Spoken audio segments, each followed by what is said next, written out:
मैं अयोध्या नरेश दशरथ पुत्र एवं प्रभु श्री राम का अनुज लक्ष्मण महापंडित महाज्ञानी रावण को गुरु रूप में सादर प्रणाम करता हूं। आयुष्मान भव लक्ष्मण। कहो, अपने जीवन की इस अंतिम बेला में मैं तुम्हारे किस हित की पूर्ति कर सकता हूं? हे महामना, नीति, धर्म, राजनीति एवं समस्त वेद शास्त्रों के ज्ञाता, आप अपने ज्ञान और अनुभवों की दीक्षा से लक्ष्मण के जीवन का मार्ग प्रशस्त करने की कृपा करें। मैं देख रहा हूं लक्ष्मण कि तुम एक योग्य शिष्य की पात्रता लेकर उपस्थित हुए हो। अस्तु, मैं अपने जीवन के कुछ अनुभव तुमसे अवश्य साझा करूंगा। हे सुमित्रा नंदन, अहंकार चाहे सत्ता का हो या सौंदर्य का, शक्ति का हो या भक्ति का, धन का हो या धर्म का, वो बड़े से बड़े विश्व विजेता को नष्ट कर देता है। इसका प्रत्यक्ष उदाहरण ये त्रिलोक विजेता, विद्या विशारद, महापंडित रावण है। अहंकार में तीनों गए, कुल, गौरव और वंश। ना मानो तो देख लो इस रावण का अंत। लक्ष्मण, रावण को अपने ज्ञान का अहंकार था और तुम्हारे भाई राम को अहंकार का ज्ञान था। लक्ष्मण,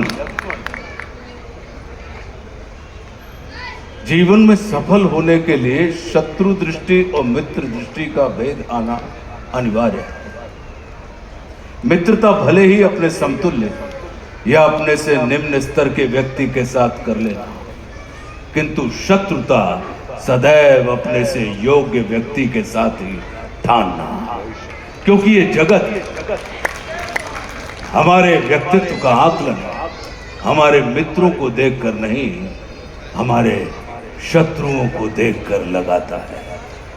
जितना बड़ा और गरिमापूर्ण हमारा शत्रु होता है, उतने ही बड़े और गरिमापूर्ण की ख्याति को हम प्राप्त होते हैं। देखो ना, इस जगत ने जो कुछ राम से जुड़कर प्राप्त नहीं किया, उसे रावण ने राम से लड़कर प्राप्त कर लिया। लक्ष्मण, वे हमारे शत्रु ही होते हैं जो हमारे अंदर सुप्त पड़ी हुई ऊर्जा को जागृत करने का कार्य करते हैं। हमारा शत्रु ही होता है जो हमें असुरक्षा से निकालकर सुरक्षा में जाने की प्रेरणा देता है। वो हमारा शत्रु ही होता है जो हमें अपने सीमित वृत्त से निकालकर अपने वृत्त को असीमित करने की प्रेरणा देता है।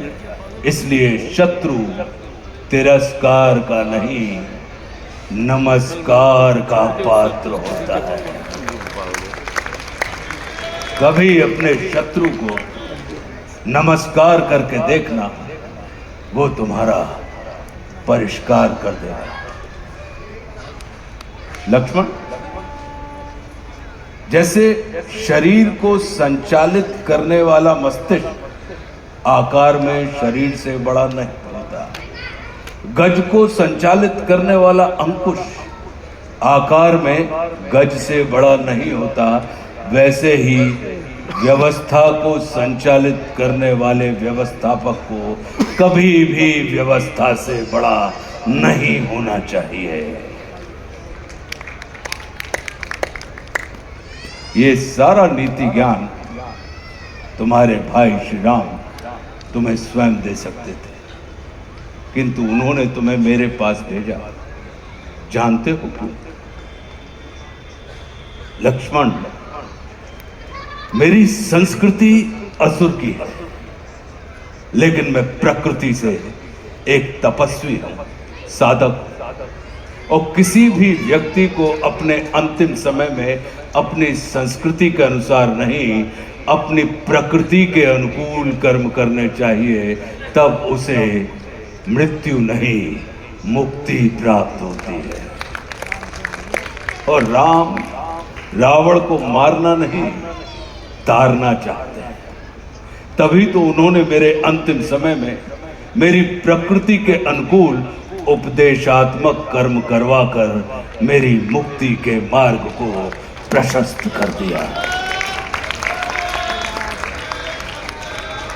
आने वाले समय में यह जगत कहेगा कि त्रिलोक विजेता, विद्या विशारद, महापंडित रावण की पराजय का एकमात्र कारण है कि उसके पास लक्ष्मण जैसा भाई नहीं था।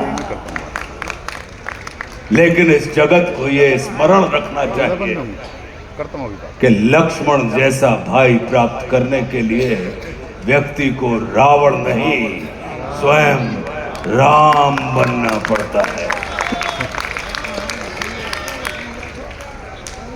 सदैव अपने भाई राम के अनुगामी रहना।